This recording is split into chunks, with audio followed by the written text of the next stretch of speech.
Baba, I love you so much.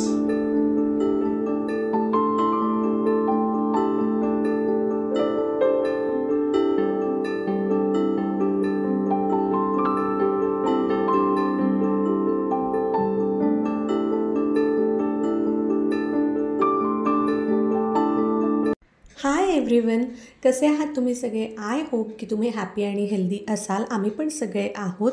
आणि मी तुमच्यासोबत मागच्या वेळेला जो व्लॉग शेअर केलेला होता तो होता वेणूचं मिडनाईट बर्थडे सेलिब्रेशन. आणि मी तुम्हाला म्हणलं होतं की लगेच त्याच दिवशी तुमच्यासोबत मी बर्थडेचा पण जे सेलिब्रेशन केलं त्याचा व्लॉग शेअर करीन. पण काल महाशिवरात्र असल्यामुळे मला ते सगळी घरातली कामं पूजा करून शक्य झालं नाही 2 व्लॉग्स अपलोड करणं. आणि मग आज दुसरा दिवस आहे 27 फेब्रुवारी, म्हणून मग मी आज ठरवलं की महाशिवरात्रीचा आधी व्लॉग आपण अपलोड करूया आणि उद्या आता तुम्हाला वेणूच्या बर्थडेचा वाढदिवसाचा व्लॉग बघायला मिळेल. तर आता आमच्याकडे कसं असतं की प्रत्येकाकडे वेगवेगळी पूजेची पद्धत असते.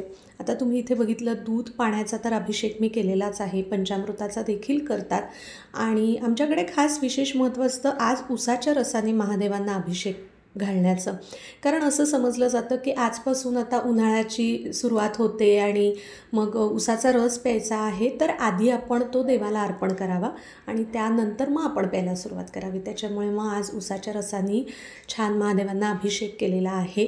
तुमच्याकडे काही अशा वेगळ्या पद्धती असतील तर मला कमेंट्स करून नक्की सांगा.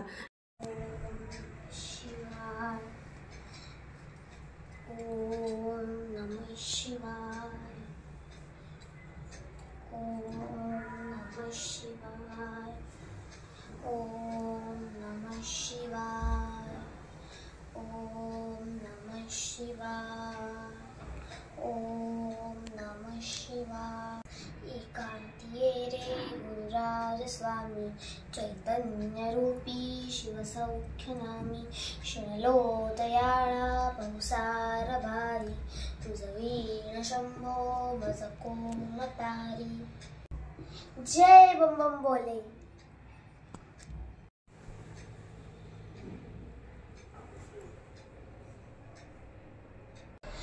तुम्ही माझा कालचा बर्थडेचा व्लॉग बघितलात का? मला त्या दिवशी खूपच मस्त वाटलं. म्हणजे ते सेलिब्रेशन केलं आईबाबांनी बर्थडेचं मला काल, ते खूपच मस्त होतं आणि खूपच म्हणजे सुंदर एक्सपिरियन्स होता तो आणि मी कधीच विसरणार नाही. आणि माझ्या तिथीने वाढदिवस होता तेव्हा आम्ही एका रिसॉर्टमध्ये गेलो होतो आणि तिकडे आम्ही पारंपरिक कपडे घालून मस्तपैकी फोटोशूट केलं होतं. ते पण मी कधी विसरणार नाही. असं खूप छान एक्सपिरियन्स मला माझे आई बाबा देत असतात. त्याच्याबद्दल मी त्यांना खूप थँक्यू म्हणेन. आई बाबा, I love you so much. 2 वाजलेले आहेत. जेवणं वगैरे सगळी झालेली आहेत आमची. आता मी तेच विचार करते. ॲक्च्युली मला ही साडी कॉटनची, पर पूर्ण साडी जर बघायची असेल तुम्हाला तर मी एक शॉर्ट अपलोड करते आहे, तर तुम्ही तो शॉर्ट जाऊन बघू शकता. तर मी तिथे सगळी ही ऑक्सिडाइजची ज्वेलरी घातलेली आहे ती आणि पूर्ण साडी हे सगळं शेअर केलेलं आहे, कारण की ते आडव्यामध्ये जास्त व्यवस्थित दिसत नाही म्हणून. तसं तर कॉटनच्या साडीचं काहीच वेट नसतं, त्याच्यामुळे दिवसभर साडी कॅरी करायला काहीच प्रॉब्लेम नव्हता. आणि मला सवय आहे, मी 10वीत असल्यापासून साडी नेसते, त्यामुळे साडीत वावरायचा प्रॉब्लेम काहीच नव्हता. पण नवीनच साडी पहिल्यांदाच नेसलेली आणि त्यातून परत जरा व्हाईट आणि म्हणलं नकोच, मग उगाचच काहीतरी डाग लागला वगैरे नको नवीन साडीवर तरी निदान. म्हणून मग मी ड्रेस चेंज केला आणि मग आज महाशिवरात्रीला व्हाईटच काहीतरी, म्हणून मग हा घरातलाच ड्रेस आहे माझा, पण व्हाईट घालूया म्हणलं. आणि इथे जो मी स्टँड ठेवला आहे ना, ज्याच्यावरती मी कुंड्या ठेवल्या, तर असा तुम्ही नक्की परचेस करा. कारण काय होतं, हे असं जेव्हा आपल्याला क्लिनिंग करायचं असतं टेरेस बाल्कनीचं, तेव्हा खूप सोपं पडतं आणि जास्त क्लीन होतं व्यवस्थित.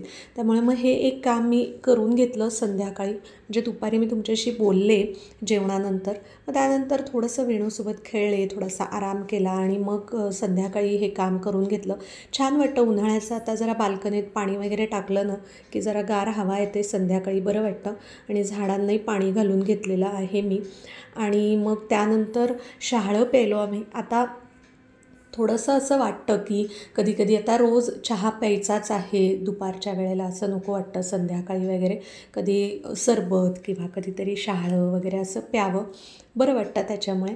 आणि हे जे असे छोटे छोटे क्षण असतात ना की जेव्हा असं एकत्र बसून काहीतरी खायचं आहे प्यायचं आहे, तेव्हा मी आवर्जून वेणूशीनं वेगवेगळ्या विषयांवरती गप्पा मारत असते की जेणेकरून तिच्या भावविश्वात तिच्या मनात काय चालू आहे ना हे मला समजत राहील. And again back to kitchen work. माझा इथला काउंटरटॉप खूप छोटा आहे, त्याच्यामुळे मला वारंवार तो आवरणं, थोडी थोडी भांडी घासून झाली की ती लगेच तिथल्या तिथेच पालथी टाकणं, वाळली की ती लगेच जागेवर ठेवणं, हे करावंच लागतं. आधी मी बास्केट वापरत होते, माझ्याकडे आहे, पण कसं होतं अजूनही कधी कधी वापरते, घाई गडबड असेल जागेवर ठेवायला, भांडी वेळ नसेल तर. पण मग ते बास्केट ठेवलं की ती जागा परत आडते आणि आपण इतकं जवळ आहे ना तिथे, म्हणजे आपलं आपण शेगडी ठेवतो वगैरे हे सगळं, की ते त्याच्यावर काही ना काहीतरी स्वयंपाकातलं फोडणीच उडेल, मग काहीतरी होईल असं फार होतं. त्याच्यामुळे हे मला कंटिन्युअस प्रोसेसमध्ये काम करावं लागतं. आणि मी हेही बघितलं आहे, बास्केटमध्ये मी भांडी ठेवली की माझ्याकडून ती जागेवर ठेवण्याचा कंटाळा होतो, ते नंतर करू असं होतं. त्यामुळे मग हा पर्याय मला बरा वाटतो की मी भरभर थोडंसं झालं की घासायची आणि ती जागेवर टाकायची. जी डिशवॉशरमध्ये आहेत ती त्याच्या आतमध्ये बाहेर सेफ असतात ड्राय बाल्कनीत, मग ती एकदाच, म्हणजे एकदा आयदर सकाळी किंवा रात्री ती काढून मग ती जागेवर ठेवायची, असं मी करते.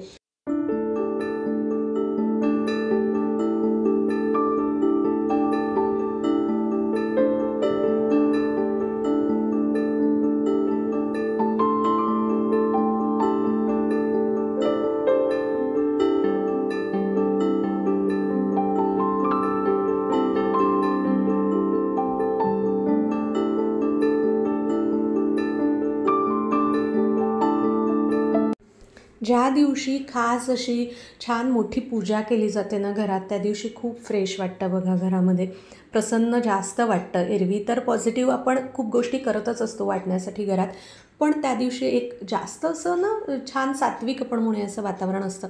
संध्याकाळी पुन्हा एकदा वेणूलाही मी रेडी केलं. आत्ता ती काही तो परत सकाळचा फ्रॉक घालण्यामध्ये इंटरेस्टेड नव्हती आणि ठीक आहे, मग म्हणलं चला आता मुलांचं चालतं, तिला जे कम्फर्टेबल वाटेल, आणि तिला उकडत होतं त्याच्यामुळे तिला जे कम्फर्टेबल वाटेल ते मी तिला घालू दिलं. कारण जेव्हा इथे देवघराच्या खोलीमध्ये दिवा लावायचा असतो तेव्हा मग फॅन नाही लावतात, त्याच्यामुळे तिला तेच घालायचे होते कपडे. म्हणलं ओके फाईन. मी पुन्हा एकदा रेडी झाले, साडी वगैरे नेसली आणि संध्याकाळची पुन्हा एकदा आरती करायची होती. जटा विभूती उटी चंदनाची, कपालमाला प्रीतगौतमीची, पंचानना विश्वनिवांतकारी, तुझ वीण शंभो मज कोण तारी. मटकीच्या उसळीत खरं तर टोमॅटो आणि कांद्याशिवाय मजा येत नाही, पण आज म्हणलं अगदीच महाशिवरात्रीला कांदा नको, म्हणून मग फक्त टोमॅटो चिरून घेतला मी आणि छानपैकी मग आलं लसूण पेस्ट, लसूण पण नाहीच मी आज वापरला, कांदा लसूण नाहीच वापरलं, फक्त आल्याची पेस्ट आणि टोमॅटो हे घालून थोडंसं परतून घेऊन त्याच्यानंतर मसाले घातले आणि आपली मटकी घातली आणि छानपैकी 2-3 शिट्ट्यांमध्ये छान मटकीची उसळ तयार झाली. आता इथे नुसते टोमॅटो घालण्यापेक्षा त्याची प्युरी केली तर ती जास्त अजून छान ठीक होते उसळ.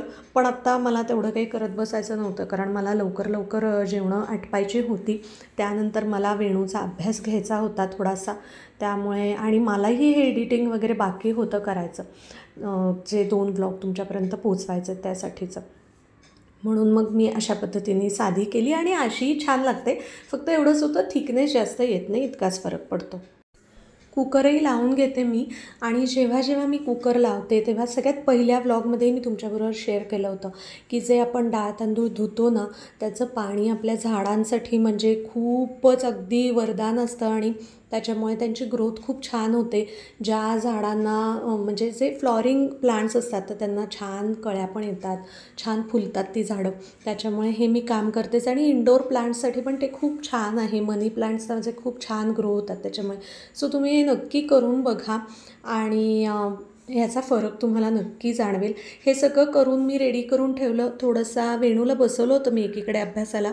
तिला जे काही तेव्हा अडलेलं होतं सगळं तर ते सगळं समजावून सांगितलं, नवीन काही कॉन्सेप्ट शिकवल्या कुकर पडेपर्यंत. आणि त्यानंतर मग आम्ही छानपैकी जेवायला बसलो व्यवस्थित.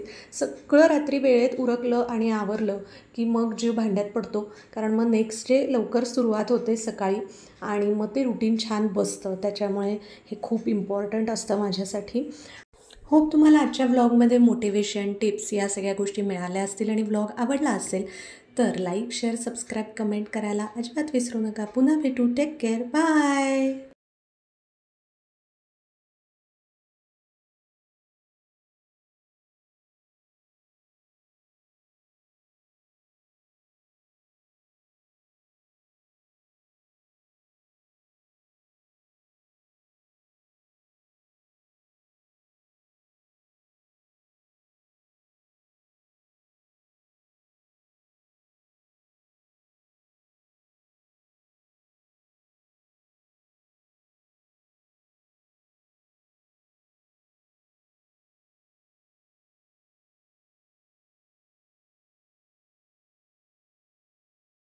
होप तुम्हाला आजचा ब्लॉग आवडला असेल, काही टिप्स अँड ट्रिक्स मिळाल्या असतील, मोटिवेशन मिळालं असेल daily रुटीनसाठी.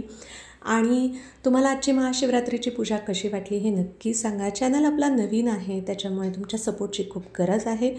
Like, share, subscribe, comment ह्या सगळ्या गोष्टी जर तुम्हाला हे सगळं बघायला आवडत असेल तर नक्की करा. काळजी घ्या. Take care. पुन्हा भेटू. बाय.